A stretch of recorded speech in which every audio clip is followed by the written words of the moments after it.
So, right now, Sudan is being absolutely torn apart by a devastating war. It's a really complex conflict driven by personal ambition, global interests, the whole shebang. In the next few minutes, we're going to break down how a revolution's incredible hope was stolen and twisted into a total nightmare. I mean, the scale of this thing is just, it's hard to even wrap your head around. We're talking about the world's largest humanitarian crisis right now. But to really understand how we got to this point, first things first, we need to know who is actually fighting. All right, so on one side, you've got the official state army. That's the Sudanese Armed Forces, or SAF, and they're led by General Burhan. Their rivals? A super powerful paramilitary group called the Rapid Support Forces, or RSF, led by a man everyone just calls Hemeti. And these two forces, they're what's ripping the country in two. But here's the really wild part. Just a few years ago, General Burhan and Hemeti, they were allies. They actually worked together to grab power. So the big question is, how did they go from partners to these bitter enemies, willing to literally destroy their own country to beat each other? Well, to get the answer, we've got to rewind a bit. And the story actually starts not with war, but with this incredible moment of hope, the pro-democracy revolution that just swept across Sudan back in 2019. It was this brief, shining moment, a real window of opportunity. Yeah, it's hard to believe, but this all kicked off with so much hope. In 2019, you have these massive protests that topple a 30-year dictatorship. Amazing, right?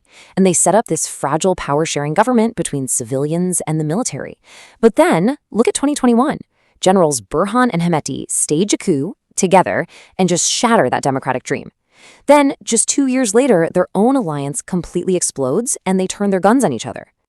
You know, that 2021 coup, that was really the nail in the coffin for the dream of democracy. It was, as one person put it so perfectly, a chance stolen from the people of Sudan by the very two men who are now leading this war. Two generals who just refused to let go of power. And the price for that stolen chance, it's been absolutely astronomical. We're talking over 12 million people forced to flee their homes. Think about that. That's about 1 in every 4 people in Sudan. It is just a staggering human cost. Okay, so to really get a handle on the sheer brutality we're seeing, especially from the RSF, we have to go back even further. Because their origins, they're tied to this absolutely horrific chapter in Sudan's history, the genocide in Darfur. So, back in the early 2000s, a rebellion starts up in Darfur, mostly by non-Arab communities who felt completely left out. The government's response was basically to arm and bankroll these local Arab militias to just crush the rebellion. And those militias became infamous. They were known as the Janjaweed. And what these Janjaweed militias unleashed was just pure horror, a campaign of ethnic cleansing so bad that the US and others have called it a genocide. We're talking 300,000 people killed. But here's the kicker. These militias were never disbanded. Nope. Instead, in 2013, the government just gave them a new name, the Rapid Support Forces, or RSF. And guess who they put in charge? Hemeti. And this, right here, is the absolute key to understanding this whole thing. The RSF are the Janjaweed. It is a direct, unbroken line. That's why so many analysts look at the massacres happening in Darfur today and say the RSF are simply completing the genocide they began 2 decades ago. Now, you might think this is just an internal fight, but it's not happening in a vacuum, not at all. This war is being actively fueled by a whole network of international players and a massive trade in one of the world's most valuable resources. So, let's talk about who's pulling the strings from the outside. The official army, the SAF, they're getting their main support from Egypt, Turkey, and Iran.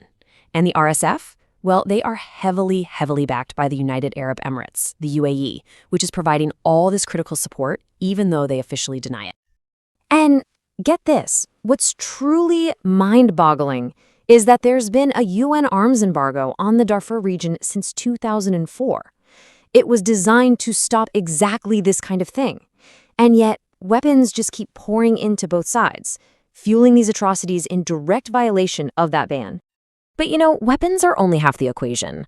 Wars cost money, a lot of money. And for both the SAF and the RSF, this war is being paid for by Sudan's multi-billion-dollar gold trade. That is the single biggest source of cash for both of them. And we're not just talking about a few guys with pickaxes here. This is a massive, shadowy network. It pulls in everyone from the armed groups on the ground to smugglers, traders, even neighboring governments, and governments way beyond the region. They're all tangled up in this gold trade that directly bankrolls the war. So, after all that, where does this leave Sudan? I mean, you've got these deep, bitter rivalries, powerful international backers, and a war that basically funds itself. It is a grim, grim picture.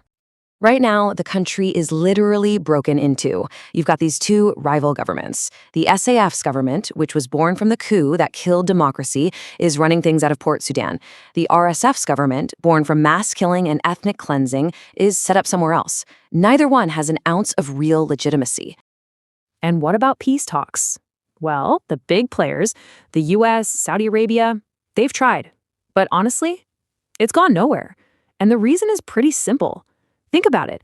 Why would you ever negotiate and agree to share power when you believe you can just win the whole thing by force? And all of this leads to a really important final question, which is, how should we even think about this conflict? Calling it a civil war between two generals, that might be missing the entire point. You know, maybe the most powerful way to see this isn't as a civil war at all, but as a counter-revolutionary war. It's a war waged by these two military forces against the people of Sudan, punishing them for the sheer audacity of wanting a democracy. And that is the revolution that was truly stolen.